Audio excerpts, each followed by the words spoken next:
Maverick 100.9. You just heard the latest from Aggieland artist Will Carter. And hell, now playing on Maverick. And of course, my friend Will Carter is here to join us for Aggieland Artist Week on Maverick. How are you, Will? I'm great. Howdy, Aggieland. I hear you've been spending a lot of time in Aggieland here lately. I have. It's been great. I've actually been here for a couple months. For the first few months, I was here almost four or 5 days a week. Now I'm kind of scaling back a little bit. But yeah, I've got a big project up here for a local company called Reynolds and Reynolds, who I'm sure most of you have heard of. Yep. You're They've a been keeping hardworking man. You always have been, whether it's about your music or putting that Aggie ring to good use. Yeah, no, I've been very blessed. The A&M community has taken care of me, my very, very good care of me and my family. We've it's funny is, and it's so weird to even say this or think it anymore, but when I was in high school, I thought because I wanted to pursue music that I should go to Austin because of the music community in Austin. Right. And it's funny, my sister, who's a year and a half younger than me, her entire bedroom was decked out A&M maroon and white, and I kind of turned my nose up to it, like, no, I'm going to go to Austin. And it was always just because, like I said, the music community, but money talks, and I got the scholarship to go to A&M, and I went, and I would not do it differently. If I could do it over again, I would do it exactly the same way. It was the right kind of people for me to be around. Like I fit in well here. I had a great time. And then after, post A&M, I've been very successful because of, the degree that I obtained here. And I did the construction science program, and I got a minor in business, and I've been using both of those since I graduated, and it's helped keep fueling the fire behind this whole music dream. It's funny how they both go hand in hand. And I'm sure you would agree. How fun has it been to watch Aggieland become a music city that's known almost more than Austin now? I know. It's funny if you think back on that exact topic. It's like it wouldn't have worked in my favor at all. Yeah. You may when be weird enough, Will. you just hear that, Austin is the, live music, capital or whatever. But you're right. The industry here is so much more prevalent. And actually got to headline Bonfire my graduating semester here. And that is a memory that I will absolutely never forget. It was amazing, being in front of everybody's so pumped up. And so getting to play a show when the crowd's already pumped up and you don't even have to do anything. Right. Your job easy. Easiest show of your life, huh? And the most memorable. I'm telling you, no, it's awesome. But yeah, it's great. I've enjoyed being up here the last few months, just getting to see. It's so different than when I was here. We were talking off the air a little bit ago about how much College Station has grown and is growing. It's nuts. But I have friends up here still that go to the Tap every single Monday night for karaoke. So I've popped in there a few times and done some little pop up karaoke performances. Because that was the thing, man. Every Monday night when I was in school here that's where I was. Yeah, that and piano bar nights. Piano bar night. That's right. What was that, Tuesdays, I think? But I haven't Tuesdays. Yeah. Yeah, that's it's still popping. That's where I spent my New Year's Eve, and it was a piano bar night, but it was Roger Krager's piano bar. Nice. So yeah, so it was so College Station. It was like the most College Station thing I've ever done in my life. I love it. Oh, never gets old, man. It never gets old. It really doesn't. Well, speaking of never getting old, Will Carter, you have always got new tunes just chucking out at us. You had a great 2021, which we'll have to do a review. But first, this tune that we just took a listen to, where did this one come from? Well, so I got married last year, and I spent the last 3 years working on this album. The full album dropped October 29th last year on my wife's birthday. And the reason behind that is because she's basically the reason behind the entire album. So the songs are written about her. So they came out on her birthday. And I had been in relationships before, and it just never kind of felt right. And I'd always tried to figure out, I always asked the question, because I had heard, when you meet the one that you're supposed to spend the rest of your life with, that you'll know. And every time I would question that, the answer was always, you'll just know. I'm like, I don't get it. That just wasn't really good enough for me. So then, having experienced that, I wrote that song. The reason behind writing that song was just to kind of explain it to everybody else that was in the position I was in prior to meeting my wife, and trying to figure out how you know that you've met the one, and just kind of writing down all those things. And so took that list, and that song was born. I think that's why I have loved everything that has come off of this album so much, is because you genuinely put your entire heart into it, and you put a lot of your heart into your life now. Like you said, you are a newlywed. You got married in 2021. How is the newlywed life? It's awesome. We've already planned our 1 year anniversary getaway. Yeah. We've got that locked down. We didn't waste any time. I mean, we did the honeymoon in Belize. Uh-huh. Shot the video to the Ocean single that came out Yep. while we're on the honeymoon, and then about 3 months after that, we went to Hawaii, and then the next month was her birthday and the album dropped. The next month was the Texas Country Music Awards. Mm-hmm. It's like we didn't even finish 2021. We'd already been on 4 or 5 vacations, and we're already planning our 1 year anniversary, which is April of next year or this year. Right. January. Time has been flying by, which is a good sign, because that's what seems to be what happens when you're having a good time. But it's pretty awesome. It really is. I got very, very lucky. She's way out of my league, so I'll take it.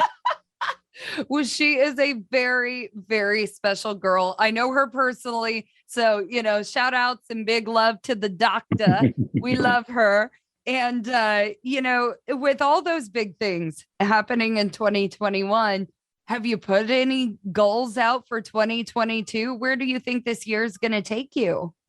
So I actually, it's funny. I hadn't done that in the past, but I actually did it this year, or last year, I should say, towards the end of last year, was make goals for my life in different areas, right? So like, personal life and professional, construction life, and professional music life and whatever. So one of the things that is on the books for 2022 is, and I've accomplished this, I signed I wouldn't say a new band, but mostly a new band, because my bass player has been with me for 7 years. He's still there. My drummer of the last 7 years moved to Florida. So we mid 21. So we spent the last few months of that, auditioning guys and trying guys out. And then same thing happened with my guitar player. He moved. So we found it through the last few months of 2021, tried some different guys to see who would be, they had to be, they had to be good, but then they also need jive with the group, and I'm extremely excited and extremely happy with the group that we have put together. So there's a core of 5 of us. So we've got a new fiddle player, new lead guitar player. It's Dylan Dostal. Actually, he was with the Drugstore Gypsies most recently. Oh, love them. Yes. He's one of the most talented people I've ever met.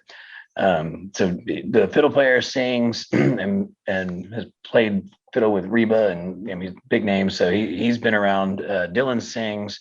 The bass player is singing now, and then we've got a drummer that we really like that doesn't sing, but that's fine. But just having four-part harmony is awesome.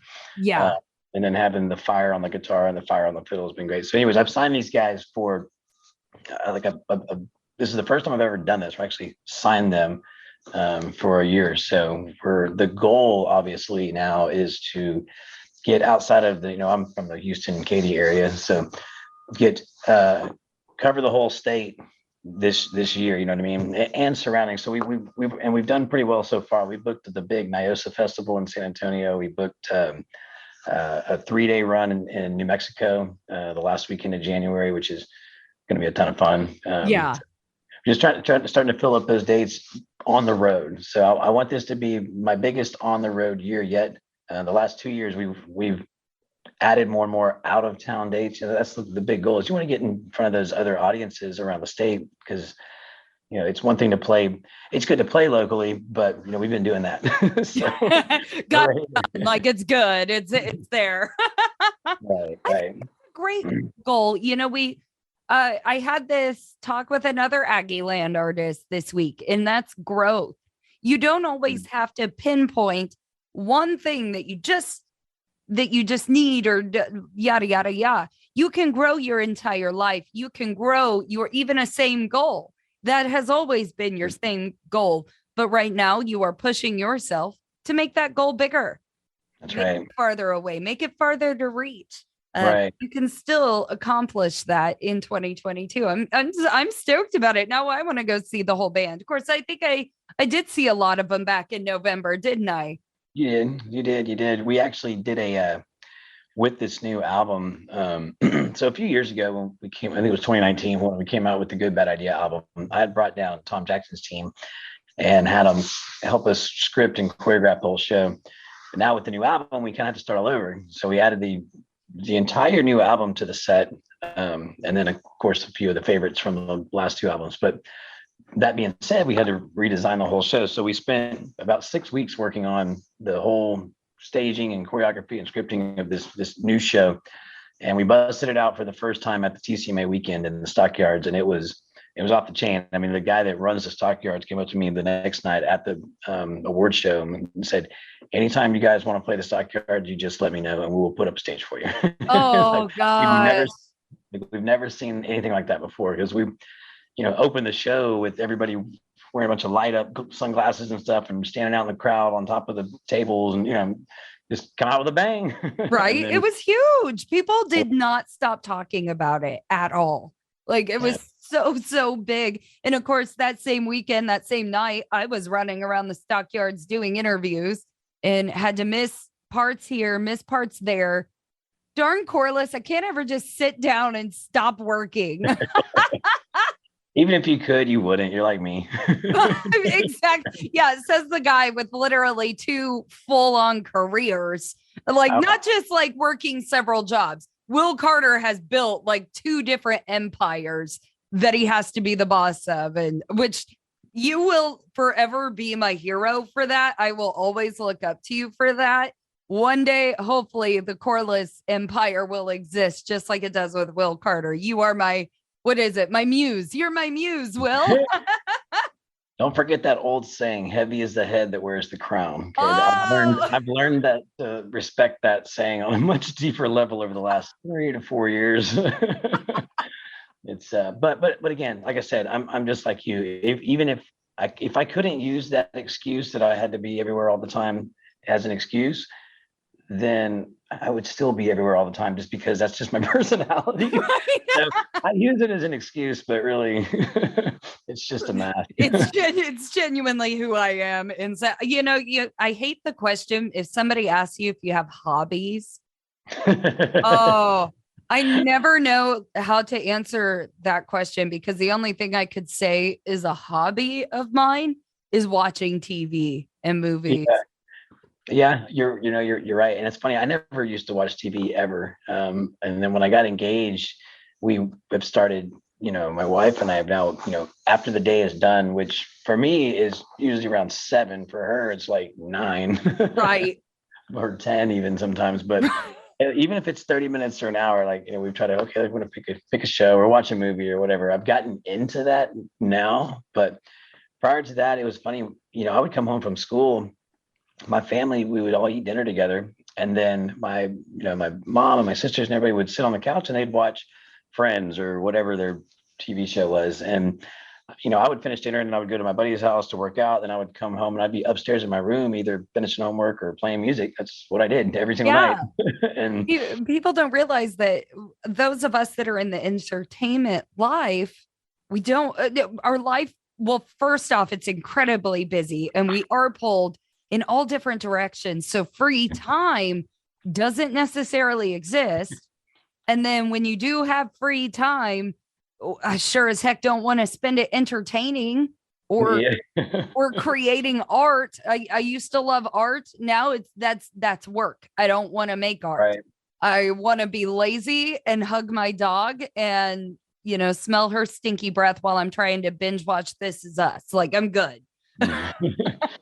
Yeah, we took our hobby and turned them into a career. Okay, that's what we did.